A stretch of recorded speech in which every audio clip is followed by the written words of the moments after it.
ನಮಗಿರೋದು ರಾಷ್ಟ್ರಭಕ್ತಿ ಮತ್ತು ಬಡವರ ಪರವಾಗಿ ಕೆಲಸ ಮಾಡುವ ಜ್ಞಾನ. ಪ್ರಿಯಾಂಕ್ ಖರ್ಗೆ ಅವರಿಗೆ ಯಾವ್ಯಾವ ಜ್ಞಾನ ಇದೆಯೋ ಅದೆಲ್ಲ ನಮಗಿರೋಕ್ಕೆ ಹೇಗೆ ಸಾಧ್ಯ? ನಮಗಿರೋಕ್ಕೆ ಸಾಧ್ಯನೇ ಇಲ್ಲ. ನೋಡಿ, ಇದು KPCC ಅವ್ರದ್ದು ಟ್ವೀಟ್, ಇಂಡಿಯನ್ ಯೂತ್ ಕಾಂಗ್ರೆಸ್. ಅದಕ್ಕೆ ನಾನು ತೀರ್ಮಾನ ಮಾಡಿದ್ದೀನಿ, ನಾನು ಯೂರಿನ್ನು ಬ್ಲಡ್ಡು KPCC ಆಫೀಸಿಗೆ ಕಳಿಸ್ಕೊಡ್ತೀನಿ. ಎಷ್ಟು ಆಲ್ಕೋಹಾಲ್ ಕಂಟೆಂಟ್ಸ್ ಇದೆ ಪರಿಶೀಲನೆ ಮಾಡಿ ಸರ್ಟಿಫಿಕೇಟ್ ಹಾಕ್ತೀನಿ. ಇದು ಅವ್ರು ಮಾಡಿದ ಟ್ವೀಟು. ಅಂದರೆ ವೈಚಾರಿಕವಾಗಿ ದಿವಾಳಿ ಆಗಿರುವ ಒಂದು ಪಕ್ಷದ ಮನಸ್ಥಿತಿ ಹೇಗಿದೆ ಅನ್ನೋದನ್ನು ತೋರಿಸುವಂಥ ಇದು ಟ್ವೀಟು, ಅಧಿಕೃತ ಖಾತೆ.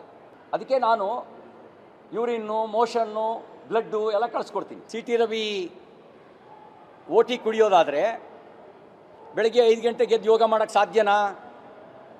ಬ್ಲಡ್ಡಲ್ಲಿ ಎಷ್ಟು ಆಲ್ಕೋಹಾಲ್ ಕಂಟೆಂಟ್ಸ್ ಇದೆ ಟೆಸ್ಟ್ ಆಗುತ್ತೆ. ಅದು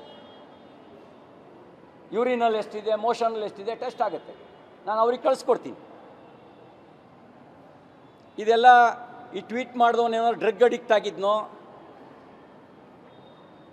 ಅಥವಾ ಪ್ರಜ್ಞೆ ಇತ್ತೋ, ಅಥವಾ ಪ್ರಜ್ಞೆಯನ್ನು ಕಾಂಗ್ರೆಸ್ಸೇ ಕಳ್ಕೊಂಡಿದೆಯೋ, ಅಥವಾ ವೈಚಾರಿಕವಾಗಿ CT ರವಿ ಅಂಥವ್ರನ್ನ ಎದುರಿಸೋಕ್ಕಾಗದೆ ಈ ರೀತಿ ತಪ್ಪಭಿಪ್ರಾಯ ಹುಟ್ಟಿಸ್ಬೇಕು ಅನ್ನುವಂಥ ಒಂದು ಷಡ್ಯಂತ್ರ ಮಾಡಿದಾರೋ ಅದು ಗೊತ್ತಾಗಲಿ. ಈಗ ಇಲ್ಲಿಯ ಅಕ್ಕಿ ತಮಿಳ್ನಾಡಿನಲ್ಲಿ ಇಡ್ಲಿ ದೋಸೆ ಆಗುತ್ತೆ ಅನ್ನೋದು ಭಾಳ ಹಿಂದಿನಿಂದಲೂ ಕೇಳಿಬರ್ತಿರುವಂಥ ಸಂಗತಿ. ತಲೆದಂಡ ಯಾರ್ದು ಹೇಳಿ? ಹೋಗ್ತಾ ಇದೆ ಗೊತ್ತು. ಕ್ವಶನ್ ಪೇಪರ್ ಲೀಕಿಗೆ ತಲೆದಂಡ ಮಂತ್ರಿದಾಯಿತು. ಈ ಅಕ್ಕಿ ಕಾಳಸಂತೆಗೆ ತಲೆದಂಡ ಯಾರ್ದು ಹೇಳಿ? ನಾನು ಹೇಳ್ತಾ ಇದ್ದೀನಲ್ಲ, ಯು ಆರ್ ಹೋಮ್ ಮಿನಿಸ್ಟರ್, ಬೀದಿ ಬಸವ ಅಲ್ಲ, ಹೋಮ್ ಮಿನಿಸ್ಟ್ರು. ನಮಗಿರೋದು ರಾಷ್ಟ್ರಭಕ್ತಿ ಮತ್ತು ಬಡವರ ಪರವಾಗಿ ಕೆಲಸ ಮಾಡುವ ಜ್ಞಾನ. ಪ್ರಿಯಾಂಕ್ ಖರ್ಗೆ ಅವರಿಗೆ ಯಾವ್ಯಾವ ಜ್ಞಾನ ಇದೆಯೋ ಅದೆಲ್ಲ ನಮಗಿರೋಕ್ಕೆ ಹೇಗೆ ಸಾಧ್ಯ? ನಮಗಿರೋಕ್ಕೆ ಸಾಧ್ಯನೇ ಇಲ್ಲ. ನೋಡಿ, ಇದು KPCC ಅವ್ರದ್ದು ಟ್ವೀಟ್, ಇಂಡಿಯನ್ ಯೂತ್ ಕಾಂಗ್ರೆಸ್. ಅದಕ್ಕೆ ನಾನು ತೀರ್ಮಾನ ಮಾಡಿದ್ದೀನಿ, ನಾನು ಯೂರಿನ್ನು ಬ್ಲಡ್ಡು KPCC ಆಫೀಸಿಗೆ ಕಳಿಸ್ಕೊಡ್ತೀನಿ. ಎಷ್ಟು ಆಲ್ಕೋಹಾಲ್ ಕಂಟೆಂಟ್ಸ್ ಇದೆ ಪರಿಶೀಲನೆ ಮಾಡಿ ಸರ್ಟಿಫಿಕೇಟ್ ಹಾಕ್ತೀನಿ. ಇದು ಅವ್ರು ಮಾಡಿದ ಟ್ವೀಟು. ಅಂದರೆ ವೈಚಾರಿಕವಾಗಿ ದಿವಾಳಿ ಆಗಿರುವ ಒಂದು ಪಕ್ಷದ ಮನಸ್ಥಿತಿ ಹೇಗಿದೆ ಅನ್ನೋದನ್ನು ತೋರಿಸುವಂಥ ಇದು ಟ್ವೀಟು, ಅಧಿಕೃತ ಖಾತೆ.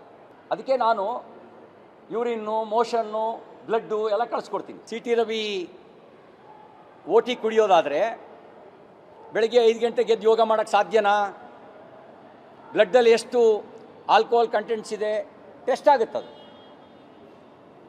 ಯೂರಿನಲ್ಲಿ ಎಷ್ಟಿದೆ, ಮೋಷನಲ್ಲಿ ಎಷ್ಟಿದೆ ಟೆಸ್ಟ್ ಆಗುತ್ತೆ. ನಾನು ಅವ್ರಿಗೆ ಕಳಿಸ್ಕೊಡ್ತೀನಿ. ಇದೆಲ್ಲ ಈ ಟ್ವೀಟ್ ಮಾಡಿದವನೇನಾದ್ರು ಡ್ರಗ್ ಅಡಿಕ್ಟ್ ಆಗಿದ್ನೋ, ಅಥವಾ ಪ್ರಜ್ಞೆ ಇತ್ತೋ, ಅಥವಾ ಪ್ರಜ್ಞೆಯನ್ನು ಕಾಂಗ್ರೆಸ್ಸೇ ಕಳ್ಕೊಂಡಿದೆಯೋ, ಅಥವಾ ವೈಚಾರಿಕವಾಗಿ CT ರವಿ ಅಂಥವ್ರನ್ನ ಎದುರಿಸೋಕ್ಕಾಗದೆ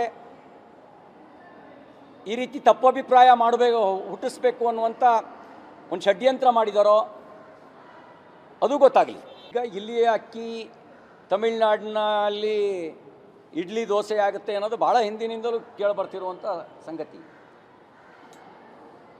ತಲೆದಂಡ ಯಾರ್ದು ಹೇಳಿ? ಹೋಗ್ತಾ ಇದೆ ಗೊತ್ತು. ಕ್ವಶನ್ ಪೇಪರ್ ಲೀಕಿಗೆ ತಲೆದಂಡ ಮಂತ್ರಿದಾಯಿತು. ಈ ಅಕ್ಕಿ ಕಾಳಸಂತೆಗೆ ತಲೆದಂಡ ಯಾರ್ದು ಹೇಳಿ? ನಾನು ಹೇಳ್ತಾ ಇದ್ದೀನಲ್ಲ, ಯು ಆರ್ ಹೋಮ್ ಮಿನಿಸ್ಟರ್, ಬೀದಿ ಬಸವ ಅಲ್ಲ, ಹೋಮ್ ಮಿನಿಸ್ಟ್ರು.